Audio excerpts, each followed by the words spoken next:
Flight expert online travel agency জগতের বড় একটা প্রতিষ্ঠান। অনলাইন ট্রাভেল এজেন্সির জগৎটা খুবই অন্ধকার জগৎ। তাদের কাছ থেকে অনেক লো প্রাইজে টিকিটটা কেটেছেন। আসসালামু আলাইকুম, আমি আরিফ খান, ইউরোপিয়ান ট্যুরস ভ্যাকেশন থেকে আপনাদের স্বাগতম। আজকে কথা বলবো, বেশ কিছুদিন আগে সবাই শুনেছেন, খবরে আসছে, নিউজ পেপারে পড়েছেন বা অনেকের মুখ থেকে শুনেছেন যে flight expert online travel agency জগতের বড় একটা প্রতিষ্ঠান, তারা তাদের কার্যক্রম হঠাৎ করে কিছু না বলে স্টপ করে দিয়েছে।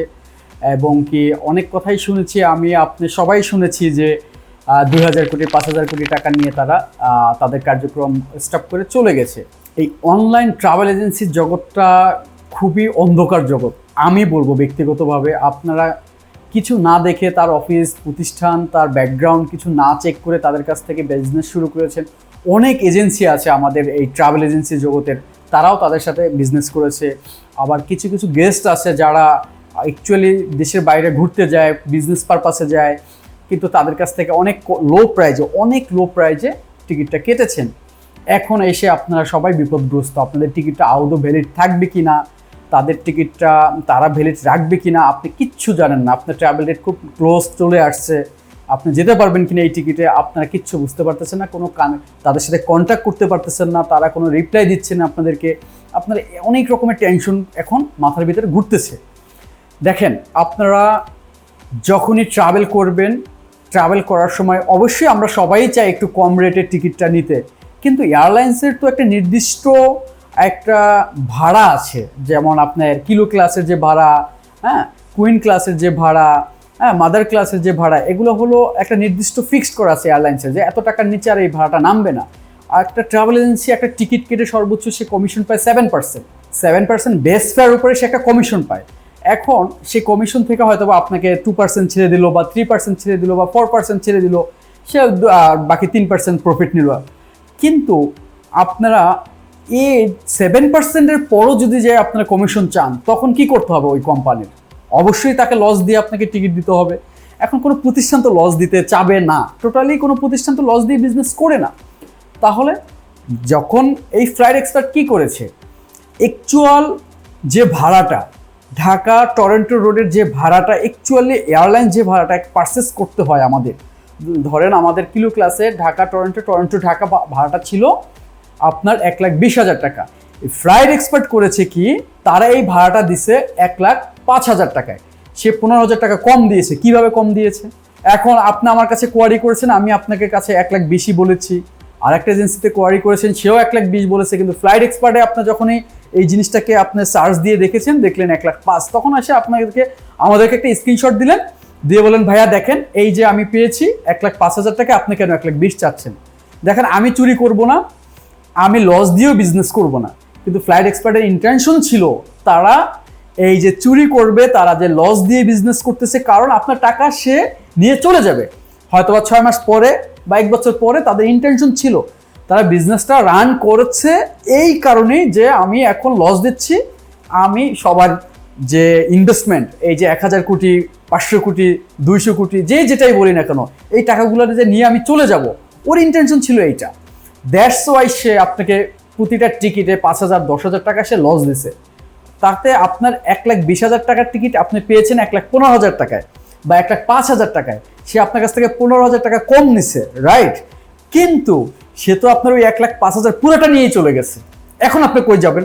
আজকে যদি আপনি কোনো রেপুটেটেড কোম্পানির কাছ থেকে যদি আপনি টিকিটটা কিনতেন, কোনো প্রতিষ্ঠিত কোনো ট্রাভেল এজেন্সির কাছ থেকে যখন আপনি টিকিটটা পারচেস করতেন, সে কখনোই আপনাকে ওই টিকিটটা 1,05,000 টাকায় দিত না, কখনোই দিত না। আমি শিওর বলছি, কখনোই সে দিত না, কারণ সে তো লস করে বিজনেস করতে না, সে লস করার জন্য বিজনেস দেয়নি।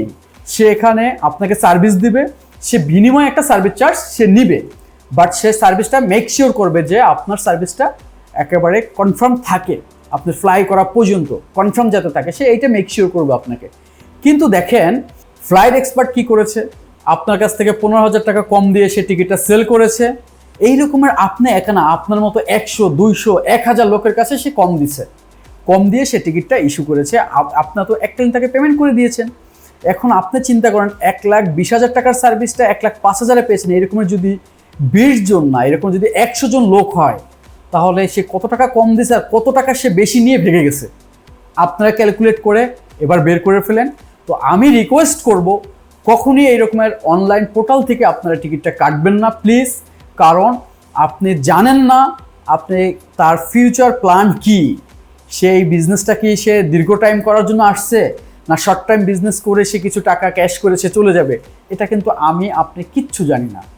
সো দ্যাট এই যে আমাদের ক্যাশ টাকার যে সার্ভিসটা অবভিয়াসলি রেপুটেটেড এবং ভালো কোনো কোম্পানি ছাড়া এই রকমের লেনদেন আমি সাজেস্ট করব করবেন না। দেখেন ফ্লাইট এক্সপার্ট কিন্তু বড় বড় বিজ্ঞাপন দিত, তারা বড় বড় সেলিব্রিটি নিয়ে অ্যাড দিয়ে মার্কেটে মানে সবার কাছে পরিচিত হয়েছে। এই ফ্লাইট এক্সপার্টের অ্যাগেনিস্টে সুনাম অনেক ছিল, অনেক। আমাদেরকে অনেক ফোন আসতো, আমরা পেতাম যে ভাই এই ফ্লাইট এক্সপার্ট কম দিচ্ছে ভাড়া, এইটা কম দিচ্ছে ভাড়া, আপনারা দিতে পারতেছেন না। আমরা কিন্তু তখন নিরুপায় ছিলাম। আমরা একটাই কথা বলতাম সবাইকে যে দেখেন আমরা লস দিয়ে বিজনেস করতে আসি নাই, আমার প্রফিট মার্জিন 2 টাকার জায়গায় 1 টাকা থাকবে, কোনো সমস্যা নেই, বাট আমি লস দিয়ে বিজনেস করব না। এই ফ্লাইট এক্সপার্ট আপনার ব্র্যান্ড ওয়াশ করেছে, তারপর আপনার কাছ থেকে তার টাকা সে তার অ্যাকাউন্টে নিয়েছে এবং কি দেন সে ফ্লাই করে চলে গেছে। এখন আপনার সেই মূলধন নিয়ে আপনি টেনশন করতেছেন, আপনি ঘুমাতে পারতেছেন না। এই রকমের শুধু আমি জাস্ট গেস্টদের কথা বললাম। বাংলাদেশে ফ্লাইট এক্সপার্ট কয়েক হাজার ট্রাভেল এজেন্সির এই টাকা মেরে দিছে। যারা ছোট কোম্পানি, যাদের ইনভেস্টমেন্ট 10 লাখ 20 লাখ ছিল, তারা ফ্লাইট এক্সপার্টের সাথে দীর্ঘদিন কাজ করেছে, 1 বছর 1.5 বছর 2 বছর যাবৎ কাজ করেছে। তাদের কাছে অ্যাডভান্স টাকা ডিপোজিট থাকতো, কারো 5 লাখ, কারো 2 লাখ, কারো 10 লাখ, কারো 12 লাখ, কারো 3 লাখ, কারো 6 লাখ, এইরকমের টাকা ফ্লাইট এক্সপার্টের ডিপোজিট পর্যন্ত ছিল। বাট সেই এজেন্সিগুলোকেও তারা কিন্তু কলাপস করে ফেলেছে। এই এজেন্সিগুলোর টাকাগুলোও কিন্তু তারা মেরে দিচ্ছে এবং যারা ইতিপূর্বে এই এজেন্সিগুলো যারা আগে যে টিকিটগুলো ইস্যু করেছিল, আপনার আমার অন্যর যে টিকিটগুলো ইস্যু করেছিল, এখন তারা আরও টেনশনে আছে যে ক্যাশ টাকা তো চলে গেলই, কিন্তু আমার প্রিভিয়াস যে আমি টিকিটগুলো ইস্যু করেছি এবং কি পেমেন্টগুলো ক্লিয়ার করে দিছি, সেই পেমেন্টগুলো সেই টিকিটগুলো আদৌ ভ্যালিড থাকবে কি না সেটা কিন্তু তারাও জানে না এবং কি তারা সেটা জানার কোনো ওয়েও পাচ্ছে না। এখন তাদেরকে কিন্তু কেউ সাহায্য করার নাই, কারণ মেইন কোম্পানিটাই চলে গেছে। এখন কে এটার জবাবদিহিতা দিবে? ফ্লাইট এক্সপার্টের রেসপন্সিবিলিটি আরেকজন কোম্পানি নিবে না।